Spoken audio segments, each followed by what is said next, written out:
اللہ سے مانگو، کیونکہ اللہ تعالیٰ کسی کا محتاج نہیں، اسی سے مانگنا چاہیے۔ تو عام آدمی کے ذہن میں فوراً یہ بات آتی ہے کہ بات بالکل مناسب ہے، اللہ سے مانگنا چاہیے۔ اور بعض حضرات اس بات کے قائل ہوتے ہیں کہ اللہ تعالیٰ کے مقرب بندوں سے بھی طلب امداد جائز ہے، جیسے انبیاء علیہ السلام ہیں، صحابہ کرام ہیں، اولیاء کرام ہیں۔ تو وہ کہتے ہیں کہ انبیاء سے مانگنا بھی جائز، صحابہ سے مانگنا جائز، اولیاء سے مانگنا جائز۔ اب عوام جو ہوتی ہے وہ اس قول کو زیادہ پسند کرتی ہے کہ جی اللہ سے مانگو، جب اللہ تعالیٰ سب کچھ دینے پہ قادر ہے تو اللہ سے مانگنے میں کیا حرج ہے، اللہ سے مانگنا چاہیے، بات فوراً سمجھ میں آ جاتی ہے۔ لیکن جو یہ کہہ رہا ہے کہ نبیوں سے مانگنا جائز ہے، صحابہ سے یا اولیاء اعظام سے مانگنا جائز ہے، اس پر بھی غور کرنا چاہیے کہ اس قول کی حقیقت کیا ہے۔ لیکن وہی بات کہ عوام جو ہے وہ صرف موٹی سی بات جو ذہن میں آتی ہے اس کو پسند کرتی ہے، زیادہ غور و تفکر پسند نہیں کرتی ہے، لہٰذا وہ کہتے ہیں کون اتنا غور کرے، ورنہ سیدھی سی بات موجود ہے کہ اللہ تعالیٰ ہی سب کچھ دیتا ہے اور وہ دینے پہ قادر، اسی سے مانگنا چاہیے۔ تو اس لیے اس بات پر غور و تفکر عوام نہیں کر پاتی، اور یہی وجہ انتشار بنتی ہے۔ اصل مسئلہ یہ ہے کہ یقیناً اللہ تبارک و تعالیٰ ہی سب کچھ عطا فرماتا ہے، وہ خالق ہے، مالک ہے، رازق ہے، اس کے خزانہ میں کوئی کمی نہیں، وہ کسی کو عطا فرمانے میں کسی کی اجازت طلب کرنے کا محتاج نہیں، جس کو چاہتا ہے، جب چاہتا ہے، جتنا چاہتا ہے عطا فرماتا ہے، وہ بے نیاز ہے، اس کو کسی کی حاجت نہیں، پورا زمانہ اس کا محتاج ہے۔ لیکن اللہ تبارک و تعالیٰ کی عادت کریمہ ہے کہ اپنے بندوں کو جو کچھ عطا فرماتا ہے کسی نہ کسی ذریعے، کسی نہ کسی سبب، کسی نہ کسی وسیلے سے عطا فرماتا ہے۔ میں نے اپنے بچپن سے لے کر آج تک کوئی ایسی نعمت نہیں دیکھی جو اللہ تعالیٰ نے براہ راست آسمان سے مجھ پر اتار دی ہو، بلکہ اس کے لیے کوئی نہ کوئی ذریعہ اور وسیلہ ضرور بنا ہے، چاہے وہ میری ماں کے ذریعے مجھے پہنچی ہو، میرے والد کے ذریعے پہنچی ہو، دوستوں کے ذریعے، استاد کے ذریعے، یا دیگر دنیاوی ذرائع کے ذریعے۔ اللہ تعالیٰ کی ہی نعمت ہے، وہی عطا فرما رہا ہے، وہ کسی ذریعے و سبب کا محتاج بھی نہیں، اس کے باوجود وہ ہر چیز کو عطا فرمانے کے لیے ایک ذریعہ اور سبب قائم فرماتا ہے۔ اسی طریقے سے جو اس بات کا قائل ہے کہ نبی عطا فرما سکتے ہیں، صحابہ عطا فرماتے ہیں، یا اولیاء عطا فرماتے ہیں، تو اس کا نظریہ یہ نہیں ہے کہ کائنات کے خزانے ان کے ہاتھ میں اللہ نے دے کر اللہ تعالیٰ فارغ ہو کر بیٹھ گیا ہے اور یہ سب کچھ تقسیم کر رہے ہیں۔ دیتا اللہ تعالیٰ ہی ہے، لیکن ان کو ذریعہ، سبب اور وسیلہ بنا لیتا ہے۔ گویا کہ ہم مثلا کوئی مسلمان ہے، کسی بزرگ کے پاس گیا اور اس سے عرض کی کہ حضرت آپ دعا کیجئے کہ اللہ تبارک و تعالیٰ مجھے فلاں چیز عطا فرما دے، یا میرے اولاد نہیں ہو رہی، اللہ تعالیٰ مجھے اولاد عطا فرمائے۔ اب یہ شخص براہ راست بھی مانگ سکتا ہے، لیکن یہ جاتا ہے ایک بزرگ کے پاس اور یہ چاہتا ہے کہ وہ بزرگ اس کے لیے دعا کریں اور اس دعا کے وسیلے سے اللہ تعالیٰ مجھے عطا فرما دے۔ تو گویا کہ وہ اس طریقے سے انبیاء علیہ السلام کو، صحابہ کرام کو، اولیاء کرام کو اللہ کی بارگاہ سے کچھ انعام حاصل کرنے کا ایک وسیلہ اور ذریعہ بناتا ہے، اور اس میں شرعاً کوئی حرج نہیں ہے، کیونکہ یہ طریقہ صحابہ کرام ہے۔ بخاری کی روایت ہے، نبی کریم صلی اللہ علیہ وسلم ایک مرتبہ خطبے کے لیے بروز جمعہ ممبر پر تشریف فرما تھے کہ ایک اعرابی کھڑے ہو گئے،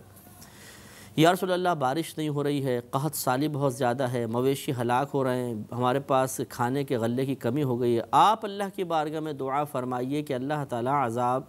آسمان سے بارش نازل فرمائے۔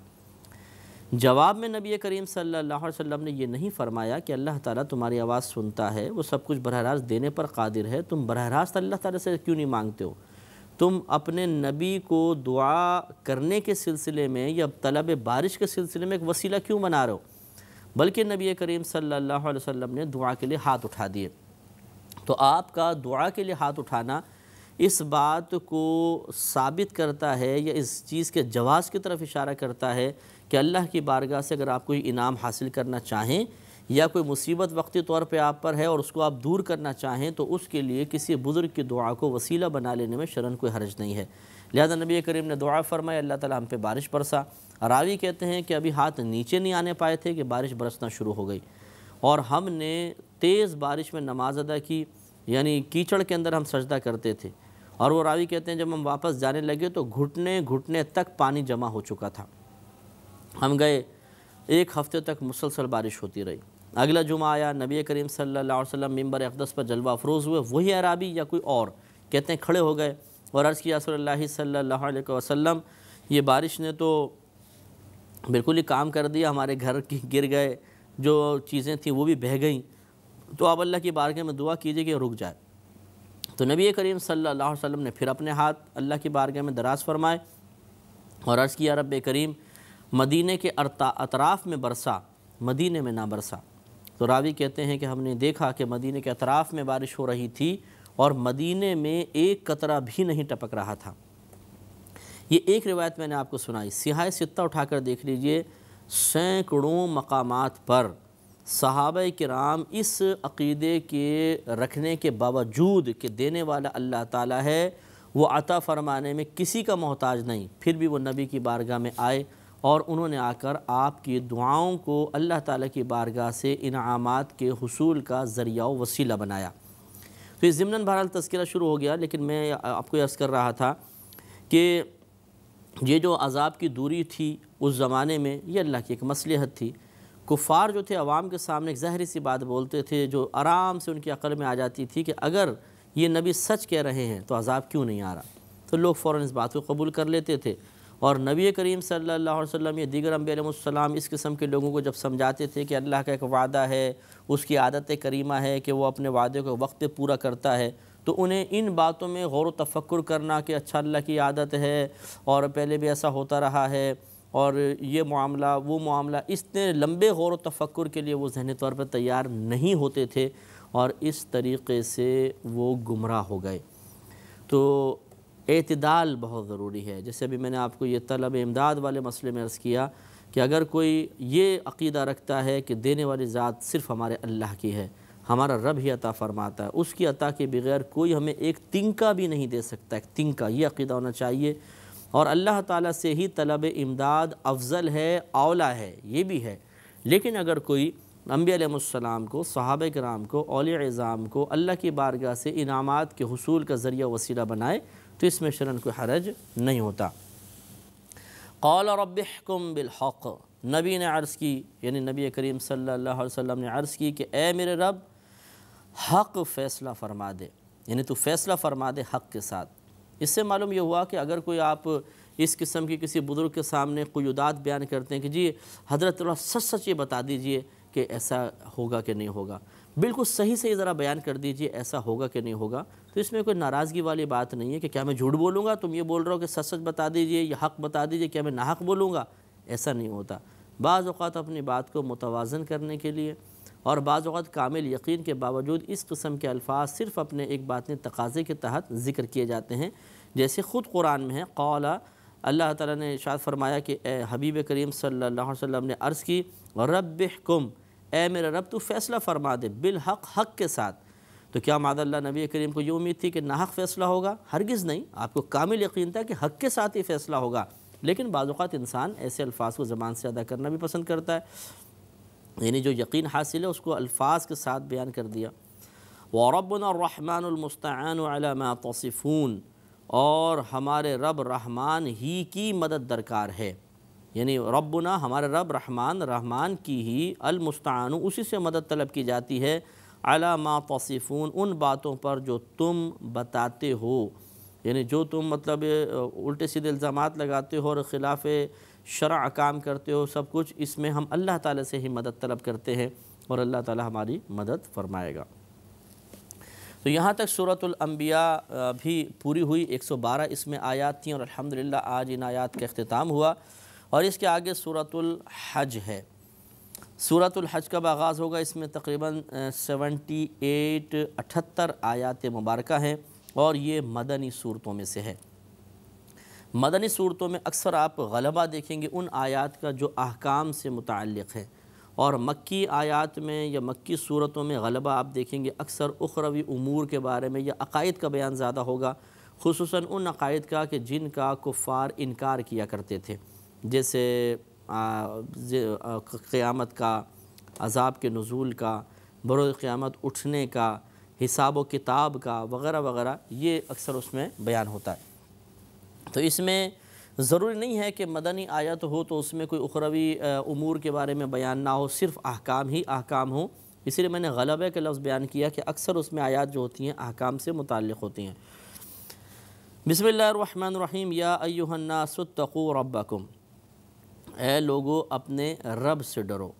ان زلزلۃ الساعۃ شیء عظیم، بے شک قیامت کا زلزلہ ایک بہت بڑی چیز ہے۔ تو اے لوگو اپنے رب سے ڈرو۔ پہلے بھی میں نے آپ کو عرض کیا تھا کہ اللہ تعالیٰ سے ڈرنے کا مطلب اللہ تعالیٰ کی ذات سے ڈرنا نہیں ہے، کیونکہ اس کی ذات کا تصور آ ہی نہیں سکتا۔ تو جس ذات کا تصور ہی نہیں آ سکتا اس کی ذات سے ڈرنا کیسا؟ بلکہ مراد ہے کہ اللہ تعالیٰ کے عذاب سے ڈرو، اس کی گرفت سے، اس کی بے نیازی سے، اور اس کے ناراض ہونے سے ڈرو، کیونکہ جب وہ ناراض ہوتا ہے تو بعض اوقات دولت ایمان بھی سلب فرما لیا کرتا ہے، اس لیے اللہ تعالیٰ سے ڈرنا چاہیے۔ اور ڈرنے کا مطلب خالی یہ نہیں کہ قلب میں ایک وقتی طور پہ خوف محسوس کرنا، بلکہ ڈرنے کا مطلب یہ ہوتا ہے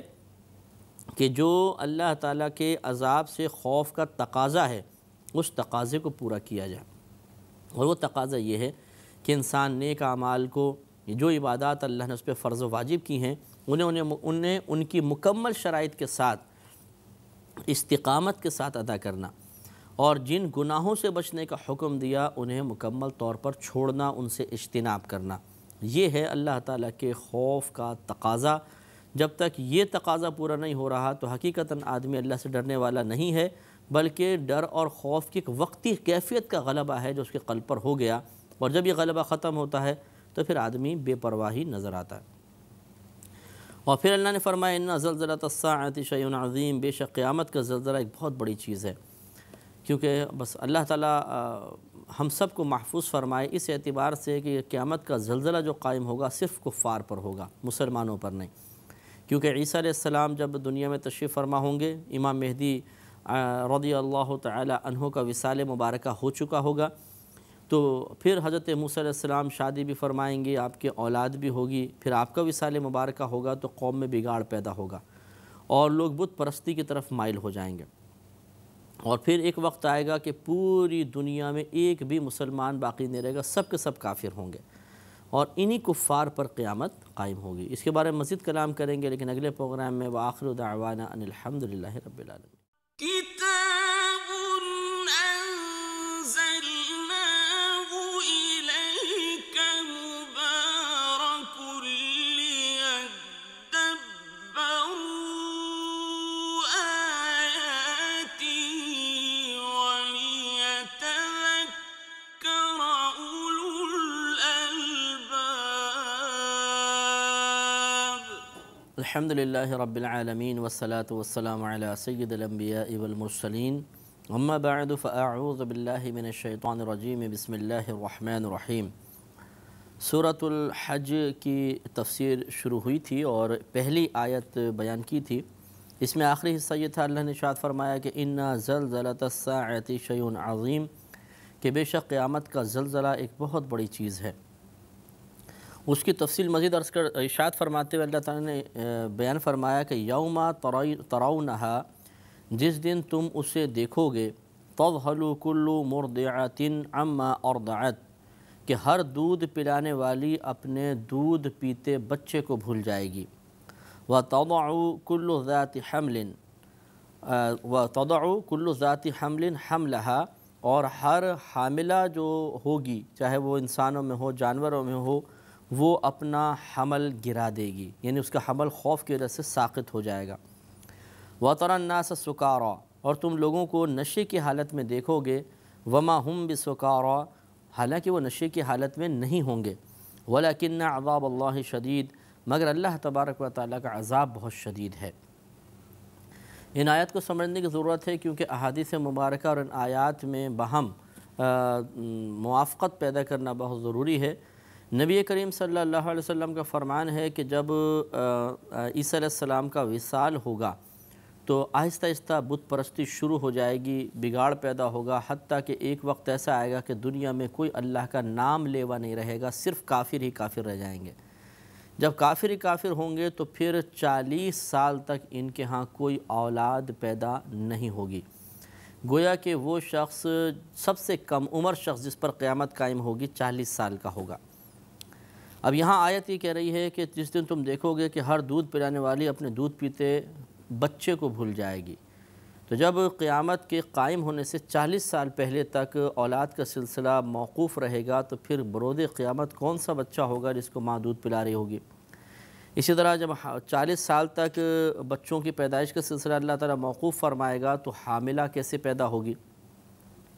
تو ان میں ہم یوں تطبیق کر سکتے ہیں کہ اصل میں یہ ایک فرضی بات ہے کہ بالفرض اگر کوئی دودھ پلانے والی بھی ہوتی تو وہ اتنا خوف زدہ منظر ہوگا اور اتنا خوف پیدا کرنے والا منظر ہوگا اور اتنا خطرناک وہ معاملات ہوں گے کہ وہ اپنے اس بچے کو بھی بھول جائے گی.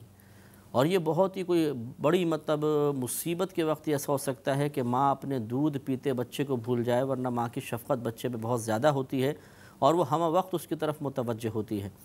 اسی طرح کسی بالفرض اگر کوئی حاملہ ہو تو اتنی شدت ہوگی کہ حاملہ کا حمل بھی ساقط ہو جائے گا. تو یہ گویا کہ حدیث اور آیت کو ہم ملائیں تو معلوم نتیجہ یہ نکلے گا کہ 40 سال تک کوئی بچہ پیدا نہیں ہوگا. لیکن اگر ایسا ہوتا تو یہ اصل میں اس کی صرف عظمت، اس کی شدت اور اس کی بڑائی بیان کرنا مقصود ہے کہ اگر قیامت کے روز ایسا ہوتا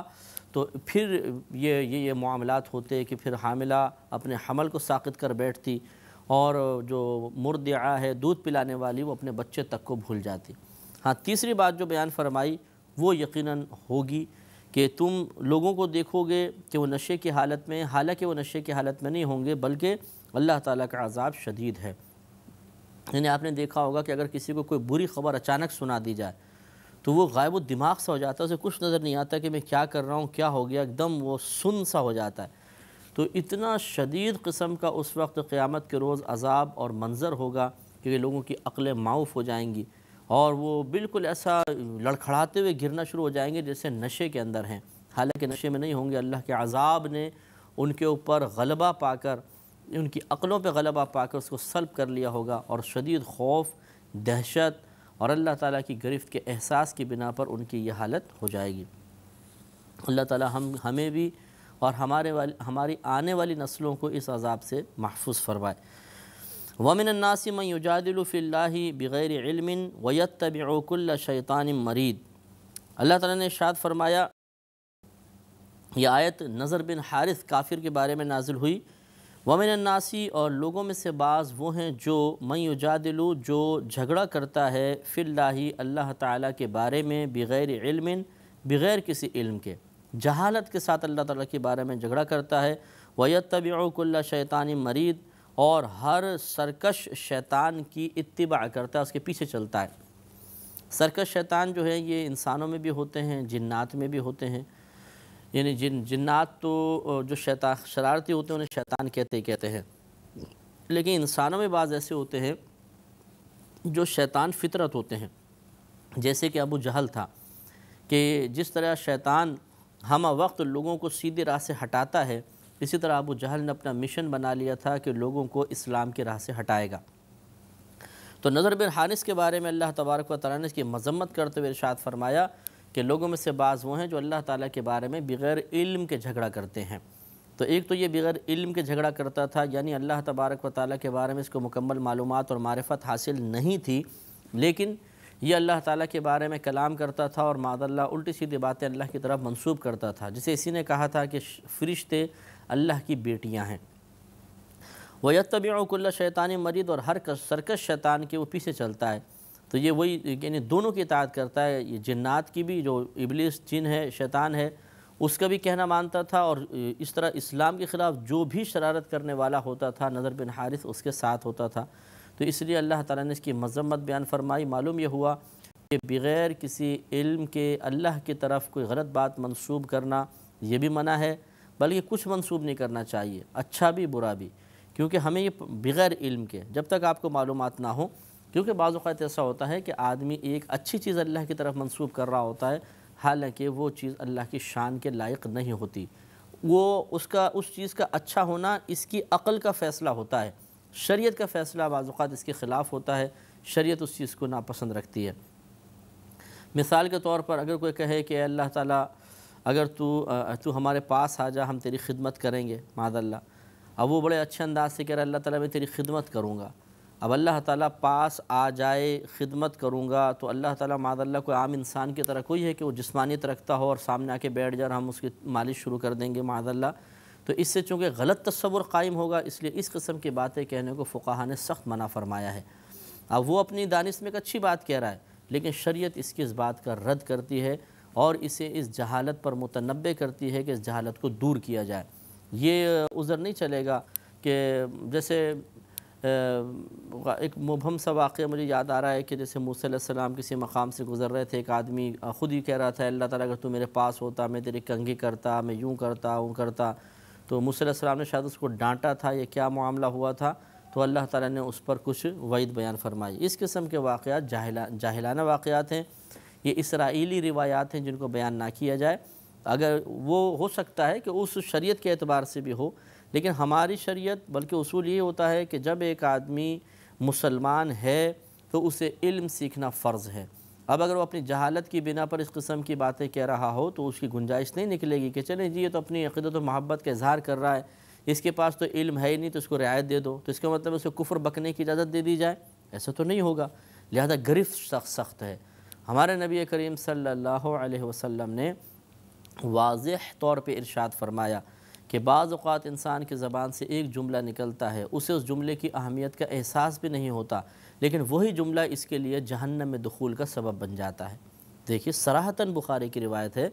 کہ وہ جملہ بولتا ہے، اسے اس جملے کی اہمیت کا احساس بھی نہیں ہوتا کہ میں قبیح جملہ بول رہا ہوں. اس کا مطلب ہے کہ اس کو ابھی علم نہیں ہے کہ یہ برا جملہ ہے، لیکن بول ڈالا اور وہ جہنم میں چلا گیا. تو معلوم یہ ہوا کہ اللہ کی طرف سے جہالت کی بنا پر کوئی رعایت نہیں دی جائے گی، بلکہ جہالت خود ایک جرم ہے. کسی علم کو نہ سیکھنا خود ایک جرم ہے، اور اس کی بنا پر جو آگے جرم ہوگا وہ ایک اور جرم ہوگا. لہذا اسی لیے فقہاء نے لکھا کہ اگر کوئی جاہل آدمی گناہ کرتا ہے تو اس کے نام اعمال میں 2 گناہ لکھے جاتے ہیں، اور کچھ صاحب علم اگر گناہ کرتا ہے تو اس کے نام اعمال میں فقط 1 گناہ لکھا جاتا ہے. جاہل کے 2 گناہ اس لیے ہوتے ہیں کہ علم نہ سیکھنے کا گناہ اور گناہ کرنے کا گناہ، اور عالم اگر گناہ کرے گا یعنی صاحب علم اگر گناہ کرے گا تو 1 گناہ اس لیے لکھا جاتا ہے کہ جہالت تو نہیں تھی پھر بھی اس نے گناہ کیا تو صرف گناہ کا گناہ ہوگا. تو بہرحال ایک تو یہ کہ بغیر علم کے اللہ کی طرف کوئی بات منسوب نہیں کرنی چاہیے. اس میں ضمناً ایک بات اور ذہن میں ہے، وہ بھی آپ نوٹ کریں تو بہت ہی اچھا ہے کہ بعض اوقات ہم اپنی گفتگو میں یا کسی کو جیسے میسج کر رہے ہیں، خط لکھ رہے ہیں، ہم کہہ دیتے ہیں اللہ تعالیٰ قرآن میں فرماتا ہے، یعنی ہوتی وہ حدیث ہے اسے قرآن کی طرف اور اللہ کی طرف منسوب کر دیتے ہیں. مثلا جیسے نبی کریم صلی اللہ علیہ وسلم نے ارشاد فرمایا کہ جو بات اپنے لیے پسند کرو وہ اپنے مسلمان بھائی کے لیے بھی پسند کرو تو تمہارا ایمان کامل ہو جائے گا. اب جس کو علم نہیں ہے بعض اوقات یوں کہہ دیتے ہیں دیکھو جو اللہ تعالیٰ نے قرآن میں نہیں فرمایا کہ جو اپنے لیے پسند کرو تو اپنے مسلمان بھائی کے لیے بھی پسند کرو. اب قرآن میں کہاں بیان فرمایا؟ تو حدیث میں آیا ہے. اس قسم کے حدیثوں کو قرآن بنا کر اور اسے اللہ کی طرف منسوب کر دیا جاتا ہے، یہ بھی قبیح فعل ہے، اس سے بھی بچنا چاہیے. وَيَتَّبِعُ كُلَّ شَيْطَانٍ مَرِيدٍ، اور وہ اتباع کرتا ہے ہر سرکش شیطان کی، اس کے پیچھے لگ جاتا ہے. تو یہ بھی ہمیں غور و تفکر کرنا چاہیے کہ یہ ایک کافر کی صفت ہے کہ جو بھی مطلب اسے برائی کی دعوت دینے والا نظر آتا ہے اس کے پیچھے لگ جاتا ہے. اسی طریقے سے بعض اوقات ہماری بھی فطرت و طبیعت ہو جاتی ہے. ہم باہر گھر میں ہوتے ہیں تو ٹی وی وغیرہ پر برے ہی چیزیں دیکھتے ہیں، فلمیں، ڈرامے یا کوئی اور فحش منظر. پھر باہر نکلتے ہیں، اگر ہم دوست بناتے ہیں تو اسی قسم کے دوست تلاش کرتے ہیں. پھر اسکول میں جاتے ہیں، اسی قسم کے دوستوں کی گیدرنگ ہوتی ہے. کالج میں جا کر ہماری نظر انہی کو تلاش کرتی ہے جو ہماری اس نفسانی خواہشات کی تکمیل میں ہماری مدد کریں. اور اس طرح جو بھی برائی کا کام ہوتا ہے اس میں تیزی کے ساتھ تعاون ہو جاتا ہے اور اچھائی کے کام میں تعاون وغیرہ نہیں کرتے ہیں. تو یہ مسلمان کی صفت نہیں، یہ کافر کی صفت ہے. اگر ہمارے کو سننے والا یہ محسوس کرے کہ برائی کے لیے جب کوئی دعوت دیتا ہے تو میں فوراً اس کے ساتھ تعاون کرنا شروع کر دیتا ہوں، اس کے پیچھے چل پڑتا ہوں. کوئی اچھائی کی دعوت دیتا ہے تو میں ٹال مٹول کرتا ہوں اور اگلے دنوں پہ اس کو ڈالتا ہوں، اچھا جمعے سے، اچھا ہفتے سے، اتوار سے. یا جو نیکی کی دعوت دیتا ہے، نیکی کی طرف بلاتا ہے، اس کو دور سے دیکھ کے میں غائب ہو جاتا ہوں. تو اس کا مطلب ہے کہ وہ ایک کافر کی صفت اختیار کیے ہوئے ہے. کافر نہیں میں اس کو کہہ رہا ہوں، کافر کی صفت. تو جس طرح کفر برا ہے ایسا ہی کفر اختیار کرنے والے کی جو خوبیاں یا صفات ہیں، بری خوبی، بری صفت ہے، اسے اختیار کرنا بھی برا ہوتا ہے. اگرچہ وہ بری صفت کا اختیار کرنا ہر صورت میں کفر نہیں ہوتا، لیکن ہے تو برا. اللہ تعالیٰ نے بطور مذمت اس کو ذکر فرمایا، اس لیے اس میں احتیاط کرنی چاہیے. کتب علیہ انہ من تولاہ فانہ یضلہ، کتب علیہ جس پر لکھ دیا گیا ہے، یعنی اس کے لیے لکھ دیا گیا ہے کہ انہ من تولاہ کہ جو اس کی دوستی کرے گا، فانہ یضلہ تو یہ ضرور اسے گمراہ کر دے گا، ویہدیہ الی عذاب السعیر اور اسے عذاب دوزخ کی راہ بتائے گا۔ تو یہ بھی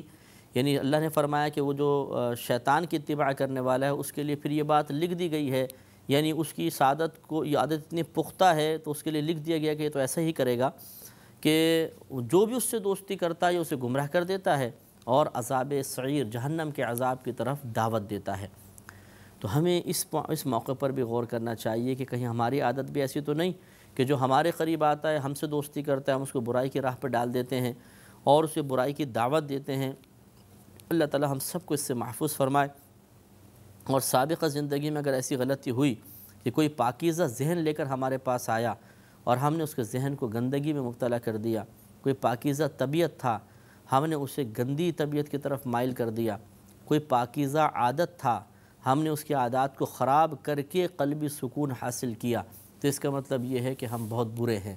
اور ہم میں کافر کی ایک خوبی یا ایک عادت راسخ ہو گئی ہے۔ تو ہم نے دیکھا ہے اسکول وغیرہ میں، کالجز میں، آپ بھی اسی معاشرے میں رہتے ہیں کہ بعض اگر لوگ بیچارے نیک ہوں گے، پرہیزگار ہوں گے، برائی سے بچنے والے ہوں گے، تو جو برائی میں مبتلا ہے اسے کوفت ہوگی، اسے عجیب سا محسوس ہوگا، اسے بڑا درد ہوگا، اسے تکلیف ہوگی اور وہ چاہے گا یار یہ بھی بس نمازیں چھوڑ دے، روزے چھوڑ دے، یہ کیا خاموش بیٹھا رہتا ہے، کیا یہ نہ کرو وہ نہ کرو کرتا رہتا ہے، اسے اپنے ساتھ ملاؤ۔ تو اس کو چھیڑتے ہیں، تنگ کرتے ہیں، اپنے ساتھ ملاتے ہیں اور پھر بعض اوقات ایسا ہو بھی جاتا ہے کہ وہ شخص بھی نیکی کی راہ چھوڑ کر برائی کی راہ کی طرف آ جاتا ہے۔ اور جب وہ برائی کی راہ کی طرف آتا ہے تو یہ حضرات جو ہیں ایک دل میں سکون سا محسوس کرتے ہیں اور ان کو اطمینان ہو جاتا ہے کہ چلو ایک کو اپنے ساتھ ملا لیا،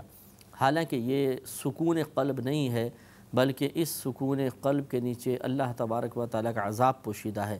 ایک آدمی اچھی راہ پہ جا رہا تھا، وہ اللہ تعالیٰ کا مقرب تھا، اللہ تعالیٰ اس کو محبت بھری نگاہ سے دیکھتا تھا، آپ نے اسے اللہ کی راہ سے ہٹا دیا اور اللہ کے غضب میں گرفتار کروا دیا، تو یقینی سی بات ہے کہ پھر آپ بھی قابل گرفت ہوں گے۔ سابقہ زندگی پر نگاہ دوڑائیے، اگر ایسا ہوا کہ آپ کے قریب آنے والا آپ کی وجہ سے گندگی کا شکار ہو گیا، ذہنی گندگی میں مبتلا ہوا، باطنی گندگی میں اس کی زبان سے گالیاں نکلنے لگیں، اس کی عادات خراب ہو گئیں، آپ نے اسے چوری کی عادت ڈال دی، جھوٹ بولنے کی عادت ڈال دی، جھگڑا کرنے کی، فساد کرنے کی عادت میں مبتلا کر دیا جان بوجھ کر، تو پھر ہمیں توبہ کرنی چاہیے، کامل توبہ اللہ کی بارگاہ میں کریں کہ اللہ تعالیٰ کا سابقہ زندگی میں مجھ سے کسی بھی طریقے سے ایسا ہوا ہو کہ میں نے کسی کو گناہ کے راہ پہ ڈال دیا، گندے تصورات پر غور و تفکر کرنے کی ہی عادت ڈال دی ہو، تب بھی آپ ہم سب کو اللہ کے بارگاہ میں توبہ کرنی چاہیے اور کوششیں کرنی چاہیے کہ جس کو ہم نے بری عادت کی طرف مائل کیا اسے اب اس سے روکیں۔ اس میں کوئی شرم کی بات نہیں ہے کہ اس کے پاس جا کے اس کو سمجھائیں کہ پہلے مجھے ہدایت حاصل نہیں تھی، ٹھیک ہے میں نے غلطی کی، آپ کے ساتھ تعاون بھی کیا، بلکہ زبردستی آپ کو برائی کی طرف میں نے کھینچا، لیکن میں نادم ہوں، شرمندہ ہوں اور میں توبہ میں کر چکا ہوں، میں آپ سے بھی گزارش کرتا ہوں آپ بھی توبہ کریں اور اس راہ کو چھوڑ دیں۔ اب اگر وہ آپ کی بات قبول کر لیتا ہے بہت اچھی بات، لیکن اگر آپ کی بات نہیں مانتا اور وہ کہتا ہے ٹھیک ہے تم مولوی بن جاؤ، اب میں تو اسی گناہ کے راہ پہ چلوں گا، تو آپ اپنی اسی آخری کوشش ضرور کریں، سمجھائیں بار بار، مانتا ہے ٹھیک، نہیں مانتا اب آپ بری الذمہ ہو گئے۔ اب ایسا نہیں ہے کہ آپ یہ دل میں بے چینی پیدا کریں کہ یار اب تو میرے لیے گناہ جاریہ ہو گیا، میں نے اس کو گناہ کے راہ پہ لگا دیا، اب یہ تو آیا نہیں واپس پلٹ کے، تو یہ تو میرے لیے گناہ جاریہ ہو گیا بہت بڑا۔ آپ کا کام فقط اتنا تھا، یہ غلط تھا کہ ہم نے کسی کو گناہ کے راہ پہ لگایا اور واقعی اگر ہم توبہ نہ کرتے اور اسے روکنے کی کوشش نہ کرتے تو یہ ہمارے لیے بہت بڑا گناہ جاریہ تھا، جتنے گناہ کرتا اسے تو وبال پڑتا ہی پڑتا، اس کا عذاب ہم پر بھی نازل ہوتا، ہمارے نام اعمال میں بھی ان گناہوں کا وبال لکھا جاتا۔ لیکن اب جب توبہ کر لی، اپنی سی کوشش کر لی کہ اس کو نیک بنائے، وہ نہیں مانتا، اب اس کا قصور ہو گیا، ہم بری الذمہ ہو جائیں گے۔